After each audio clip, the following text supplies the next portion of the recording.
Drew, one of the dietitians here at Cherokee Hospital, and today we are going to make a kale salad that you might actually want to eat.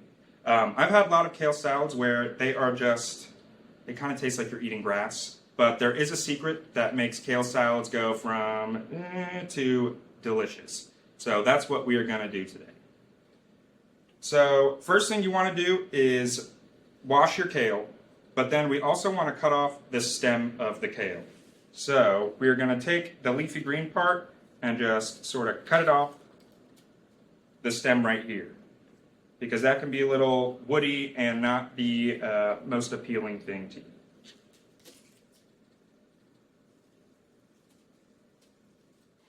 All right, now that we got all of the ribs out of our kale, we're going to sort of bunch it up and chop it up pretty finely. It's just easier to sort of roll all the leaves together. Take your knife, make sure to watch your fingers, and cut it up. Some people like it smaller, some people like a bigger leaf kale. Whatever you want to do.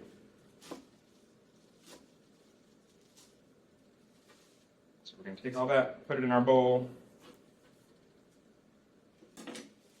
So you just sort of take all the leaves, bunch them together.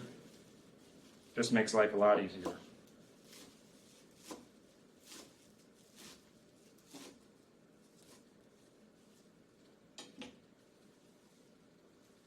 All right, if you look at the kale now, it looks like a leaf. It looks very dry, and if you ate it just like this, it wouldn't be the most appealing. So the secret to getting kale salads tasting good is you want to give the kale a massage. And I know it sounds weird, but it makes all the difference.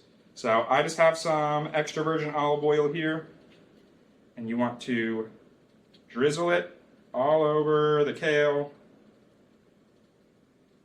Not bathing it, just drizzling it. And then you want to take your clean hands and just give it a good massage. And you want to do this for about a minute.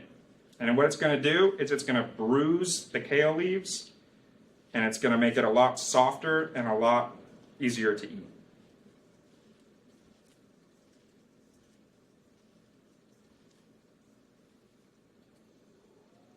And if you look at the kale now, you can see that it looks wet, it has oil on it, but the leaves are getting bruised and they're getting a lot softer.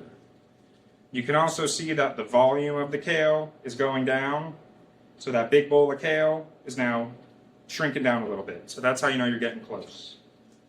All right, so now we're going to start on the dressing, and what we're going to start out with first is a shallot, which is sort of a cross between an onion and garlic. And if you don't have it, you can use onion or garlic, whichever you'd like. So to cut these up, you just firmly grasp them, cut it in half, and you want to peel out the outer layer. So just like an onion, peel off the outer layer.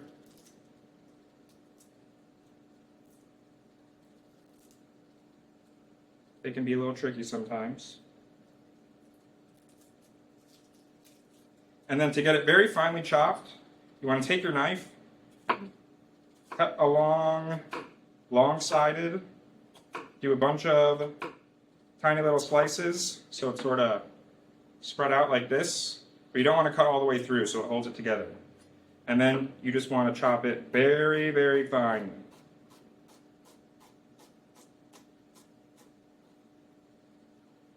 And then this is a dressing, so we don't want big chunks, so you can just sort of run through again.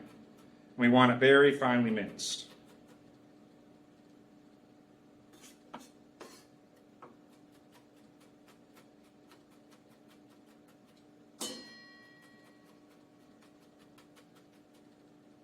All right, and we want about a teaspoon or tablespoon in our dressing, depending on how much you like shallots.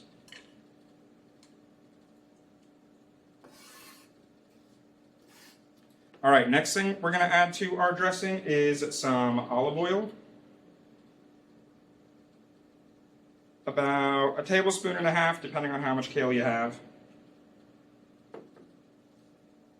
Next thing we're going to add is some red wine vinegar. If you like apple cider vinegar, you can use that. White vinegar, whatever you have on hand. We're going to add about a teaspoon of that. And the next thing we're going to add is some Dijon mustard. So about a tablespoon of that.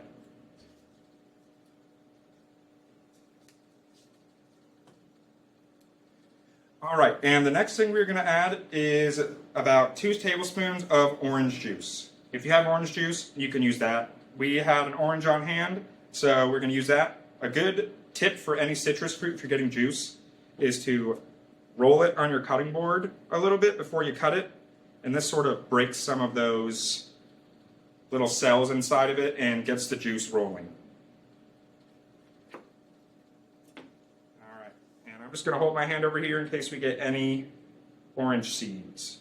And we want about a tablespoon or 2 of orange juice.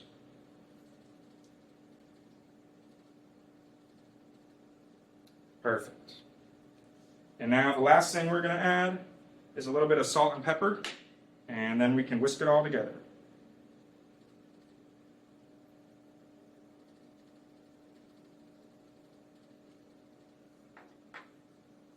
We're going to take our whisk and just whisk it all together until it looks well combined.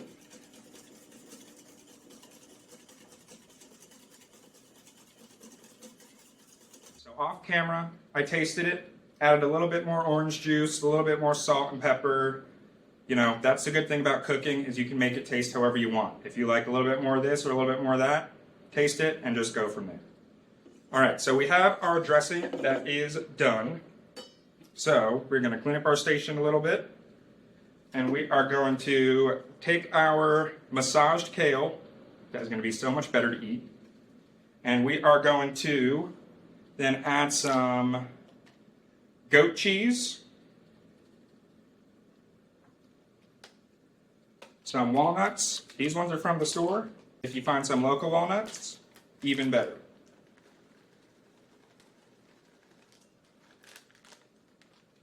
And something that gives the salad a little bit of sweetness is some dried cranberries.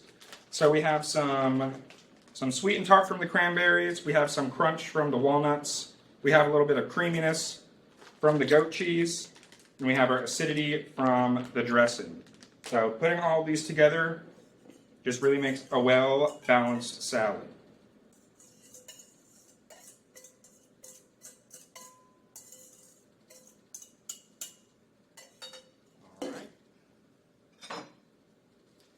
We're going to toss this all up.